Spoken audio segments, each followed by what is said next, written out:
And it turns out the other woman in the room that said, the one person that says, you got my support in that last board meeting, and I thanked her profusely, reached out to her, had a conversation, we invited her over. It turns out she was Reverend Constance Barnes, the chapter president, the Orangeburg alumni chapter president. I didn't know that at the time.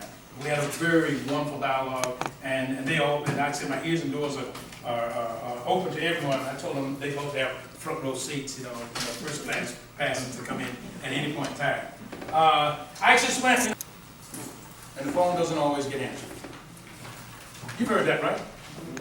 Yes. Yeah, you've heard that, right? And so when my first day, I found out that the phone was not being answered. Why? Because those parents that get irate enough and but determined enough, they call the president's office. And so instead of working on stuff that we're supposed to be working, she's she's answered the phone and she's talking about financial aid. I'm like, why are you talking about financial aid? Because the call's coming over here. So after a few of those, I said, wait a minute, this is an exercise here. Okay, I said, wait a minute, these calls are coming in here. We need to fix it. We've got to fix this problem right now. Called Dr. Clark immediately, emergency meeting right now. And I said, I know a little bit about telephones. So I'd like on the fourth ring, I want those phone calls, all financial aid phone calls, to roll over to my office. Then I said to Ms. Abraham and Ms. Howard, when they roll over here, I want to answer. And so with the first few parents, and said, this is James Clark, my first few hours on the job here today. I understand you have a problem with financial aid. How can I help you? Once they got up off the floor, the fact that I was actually answering the phone, okay, they said, okay, and I said, okay, within an hour, here's my personal cell phone. My personal cell phone number. If you haven't got a response in 1 hour, call back. Let me know.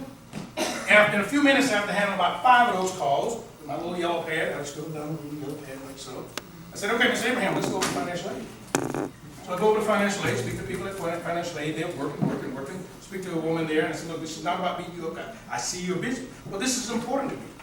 This is so important to me that I am taking these calls because every 10 parents that get so upset that they do not choose to have their students come here, every 10 costs you 2. That means 2 more people off the payroll.